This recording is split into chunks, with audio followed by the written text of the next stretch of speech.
Worlds of Exile and Illusion by Ursula K. Le Guin has the first three Hainis novels within it, those being Rocannon's World, Planet of Exile, and City of Illusions. The rest of the series, you don't have to read it in order. These first three are necessary to read one after the other because they are loosely connected. So Rocannon's World is the first volume, and it begins with a prologue that was actually initially a short story called The Dowry of Angiar. It centers on an alien planet where there is a species called the Angiar, a feudal species. Semli is an aristocrat within the Angiar people, within one of their main sort of kingdoms. And her family has kind of fallen to the wayside. She wants the same sort of notoriety that they used to have. And there is this heirloom that's been lost for generations that she wants to get back. It's a necklace. And there are several intelligent species on this planet.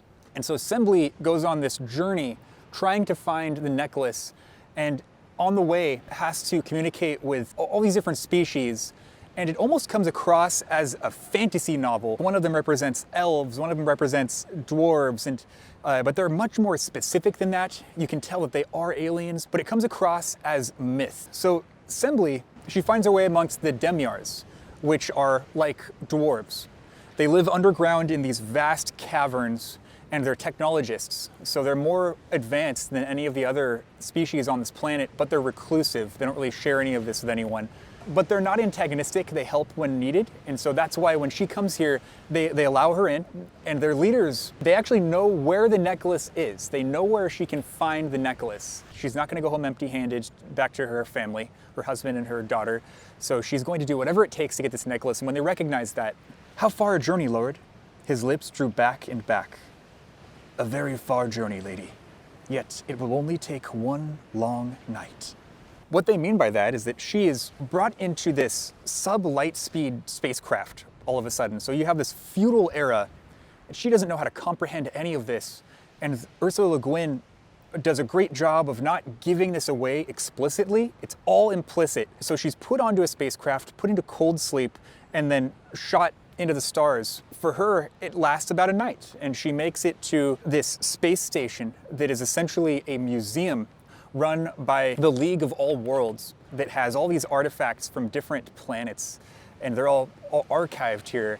And amongst those is the necklace. She's handed the necklace by a character named Rocannon. It's at this point we come to understand that her planet is classified as a system that has intelligent life, but not life that's as intelligent as humans, and not one that requires any sort of study or any sort of connection. They kind of just avoid this planet because they think that it's not quite developed enough to garner any interest. But Rocannon's interaction with Semli changes that. He comes to understand that, wow, this is a person. The League of All Worlds has worked with the Demyar, the dwarf characters, but the dwarf characters have not wanted to join the League necessarily, and so the one connection they would have had with this world is very stringent. When Semli is brought back, it's a short journey for her, but due to time dilation, because they're approaching the speed of light, the time it takes for her to get to her destination is not the same amount of time that has passed on her planet. And so when she gets home, it's been 16 years. Her husband has passed away, and her daughter is now her age. This comes as a horror. She gives the necklace to her daughter before going back into the wilderness, never to be seen again. It feels like a Greek tragedy, but it's all done explicitly in the reality of this particular planet. It's all science fiction.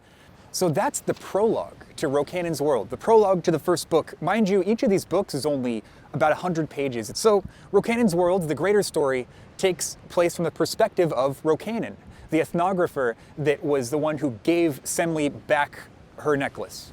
So he convinces the League to give this planet a second chance, and he goes personally to go and study. He goes to research these characters, and he goes with a crew in a large ship, and they're accepted immediately by the Angiar. He meets Semli's daughter, who is now sort of the queen, and Semli's grandson at this point, because it's taken him to get back to this planet. So now Semli's daughter's like 80, and the grandson, he is a prince, and it's feudal. It's got this very heroic fantasy sort of vibe. A lot of things that were popular around the time period this was written. This was published in 1966, way ahead of its time, like everything that Le Guin has done. The planet is called Fomalhaut 2, but by the end, it is known as Rocannon's world.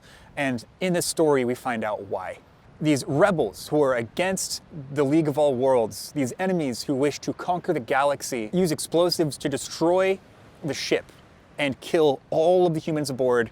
And it just so happened that Rocannon was not on the ship at this point because he had grown much closer with the Angiar.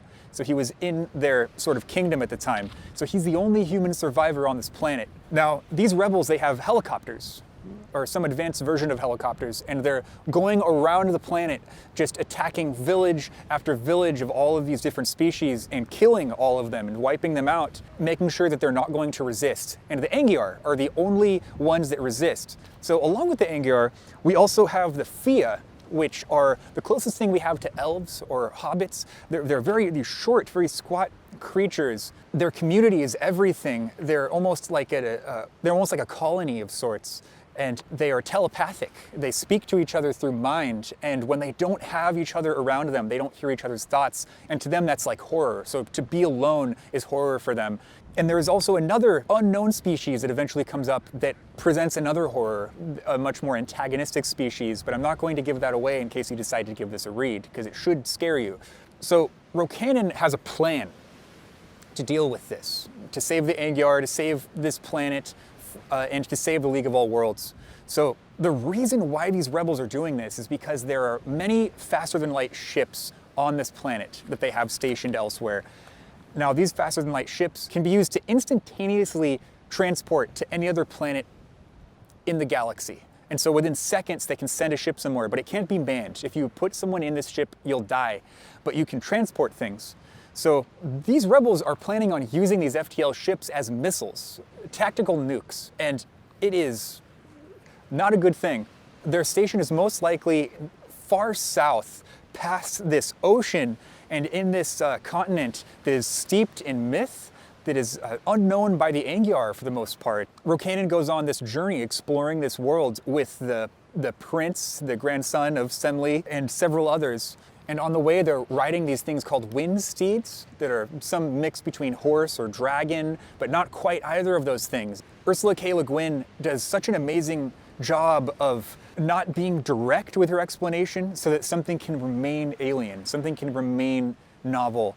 So let's move on to the second book in the worlds of Exile and Illusion. This second one is called The Planet of Exile, and it was published in 1966. The same year that Rocannon's world was published. It takes place on the planet Worrell, which has an orbital period of 60 years. It's just about to go through a long-term winter that lasts decades. So Rollery is a native of Worrell. She is a Taveran, which is a humanoid that lives in tribes that are very secluded from one another. To deal with this oncoming winter, they have stored up for years and years all the supplies that they're going to need to last through the winter. There is a nomadic peoples that come down from the north as everything's freezing over, who are coming down out of necessity, but they don't have any real sense of like animal husbandry or farming, and so they don't have supplies. They have not built up supplies. So their only means of survival is to prey on the Taverans, break into their village, take all their supplies, kill all of them, and then move on to the next one. So the Taverans, their whole game is to try and get all of the supplies as quickly as they possibly can, hold up in their fort for decades. This is why they're a bit specious towards the humans. They're by nature a little bit secluded. Now, Agat saves Rollery at some point. He saves her life. She almost is hit by a wave and swept out to sea because the only human colony on this planet is this small little town that's on the edge of a cliff. Centered is a large black tower that is actually a spaceship. Now these humans, they've been stranded on this planet. That's why it's called Planet of Exile for generation after generation after generation. They've been there for 1,000 years at least, and they've forgotten quite a bit. They've forgotten a lot about human culture. For them, their past is myth, their past is legend, but they still have all this technology that the Taverans don't have. And so the heart of the story is it's a romance between Rollery and Agat. Now, their biologies are different enough to where they can't have children, but they're similar enough to where they can be in love. There's this almost kind of Romeo and Juliet kind of aspect to it, where it's this forbidden love. It's done so tastefully and so beautifully. The third book is called City of Illusion. This one's my favorite. It's the longest of the three. This was published in 1967, just 1 year later after both of these first two books. It takes place on Earth, on Terra, they call it, in the far future. So Falk wakes up in the middle of a forest. He remembers nothing. It's as if this is the first moment of his life. Imagine darkness. In the darkness that faces outward from the sun, a mute spirit woke. Wholly involved in chaos, he knew no pattern. He had no language and did not know the darkness to be night. Falk wakes up and is found by a small tribe of humans who at first are suspicious that he is a Shing, a species that has taken over the League of All Worlds. It's crumbled the League of All Worlds 1,200 years past. And so they have ruled over the Earth and many other planets for all that time and do not allow humans to advance beyond a certain point. So they allow them to persist, but only in these small little tribes dotted throughout the Earth. So you have this vast wilderness with each tribe just having a few families in it. But as soon as they start developing a little too far, they congregate in too large a number, they're exterminated. And so all through these three novels, you have this concept called mind speech. And by the time you get to this third book, you find that the Shing are the only species capable of lying using mind speech. Now, what is mind speech? It's similar to what the Fia in Rocannon's world are capable of doing, this telepathic speaking. It's just pure communication that is more common on the galactic scale than it is on the planetary scale for Earth. It's not some fantastical thing, it's more just like a natural biological thing. Now the Shing are able to manipulate that. So the small village that takes in Falk, they nurture him, and he develops a sense of self over several years. But there comes a day when it's time for him to learn who he is. He needs to learn his true name, he needs to learn his true past, he needs to learn his true self. So he goes on a journey throughout far future Earth, seeking the City of Illusion called Estok, which is where the Shing live. This journey is done so well because it accomplishes two tasks at once. You're learning about the world, you're getting character development for Falk, but on the other hand, all of the character development that you're getting, everything that you like about this character, everything you're growing attached to, may not even be who he is. And so only one of these several theories that are presented to the reader are going to be true. These ideas are shuffled continually. Either he's a creation of the Shing, he comes across many animals as he's hunting that speak, that are created by the Shing, that tell him that killing is wrong, please don't kill them. So he's hunting a bird or he's hunting a pig or something, and they start telling him that it's wrong to kill. So either he's one of those things, or he's from another planet. He has cat-like eyes, which is why the tribe initially were suspicious that he was a Shing. Or he was mind-wiped by the Shing, which is what they do to certain rebellious people. Or he really is a Shing. As always, the prose is flawless. I will not tell you specifically how each of these books is connected, because each connection is significant enough to be imperative to the overall plot, but it's done in a way that is not stamping on the tone.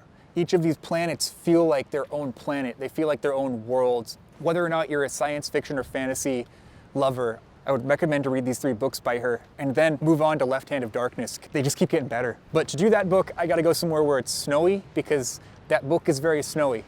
With each of these books, it takes a bit to conceptualize the worlds. She eases you in, but by the time we leave these worlds, it is a bittersweet, longing goodbye. Thank you so much for subscribing.